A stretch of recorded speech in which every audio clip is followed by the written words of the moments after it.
భగవాన్ని దర్శించాట రెండవ ఆయన. అయితే ఇవన్నీ చెప్తున్నప్పుడు ఎవరు వింటున్నారు అక్కడ? ఆ ఆశ్రమంలో వీళ్ళ మధ్యలో ఉన్నటువంటి భగవంతుడు వింటున్నట్ట. చూశాట, ఆహా ఈ మహానుభావుడు, ఆహా ఈ మహానుభావుడు. మూడో ఆయనకి ఒక పేరు ఉంది, భ్రాంత యోగి అని చెప్పాలి. ప్రపంచం విషయాలైన పిచ్చి పిచ్చిగా తిరుగుతూ ఉంటారట, కానీ పరమాత్మ విషయంలో మన నిశ్చలమైనటువంటి తత్వం ఆ చింతనలో ఉంటారట మూడో యోగి. ఈయనన్నట వచ్చిన వాడు మనం వెతకలేంటి ఆయన్ని, ఆయనే మనకి ప్రత్యక్షం కావాలి, ఆయనే మనకు కనిపించాలి అన్నట్ట. అనగా నేను చేస్తాను, ఇక నువ్వు కనబడాలి అని కనుక నిజమైన కోరిక అనుకుంటే భగవంతుడు తప్పకుండా మనకి దర్శనం ఇస్తాడు, ప్రత్యక్షం అవుతాడు. ఈ ముగ్గురు యోగులకి కూడా దర్శనం ఇచ్చాక అప్పుడు ఏం చేశారట, వచ్చిన వాడు ఎలా ఉన్నాడు అనేటువంటిది మూడో ఆయన మొదలుపెట్టాట. మూడో దీంతో మొదలుపెట్టాడు ఈయన. ఏంటి? తిరుక్కందే అన్నారు.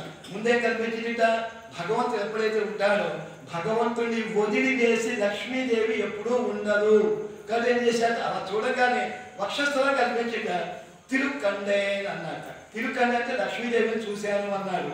పొన్మేని కంటే స్వర్ణమయమైనటువంటి బంగారం వంటి శరీరాన్ని చూశానని చెప్పని మొదలుపెట్టి ఆయన మొత్తం వర్ణించాక భగవానుడిని. అంటే ఏమైంది, అప్పుడు స్వామి దర్శనమిచ్చాడు. మొత్తం ఎన్నైనా ఇప్పుడు మొట్టమొదటి ఆయన ఒక 100, రెండో ఆయన ఒక 100, మూడో ఆయన ఒక 100, 300 పాశురాలు బయటపడ్డాయి. అమ్మయ్య, నేను వీళ్ళని పంపించింది ఈ భూమండలానికి పంపించినటువంటిది ఈ రోజు నిజంగా చరితార్థమైంది, సార్థకమైంది అనుకున్నట్ట భగవానుడు. దాన్ని ఏమంటాం మనం? మొదటి తిరువందాది, రెండాం తిరువందాది, మూడవ తిరువందాది అంట. మొదటిది, రెండవది, మూడవది అని చెప్పారు. మొత్తం 300 పాశురాలు ద్వాపరయుగాంతంలో, ఇప్పుడు ఎక్కువ కాదు, ద్వాపరయుగాంతంలో భగవాను గురించి చెప్పబడినటువంటి. అలాగే ఇక్కడ ఎలా ఉందంటే మనకి స్వాధ్యాయ ప్రవచన అని చెప్పినప్పుడు కీచి కీచన్యంగం ఆనైత్యాతం కరందపేషణ పేచలవం చేతినయో అంటే అది ఈ యొక్క పెద్ద శబ్దం ఏదైతే ఉందో ఈ శబ్దం వినపడలేదా అని చెప్పాలంటున్నారు. దీని తర్వాత మరొక ధ్వని ఏంటి మనకి? కాశుం పిరప్పం, కాశుం పిరప్పం కనకరగ కై పేరుతు. కాశుం పిరప్పం అంటే ఏంటి మనకి? చిన్న కాశం అంటే చిన్న కాసుల పేరు.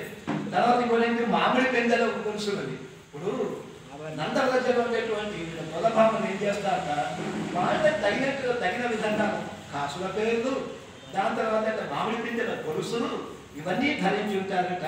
తర్వాత ఇంకా ఏంటి, వీళ్ళకి శబ్దం ఎక్కడి నుంచి వచ్చిందంటే 3 రకాల శబ్దాన్ని దీంట్లో మనం చెప్పచ్చు. కాశం విరపం కరకరప్ప కైపేరుతు.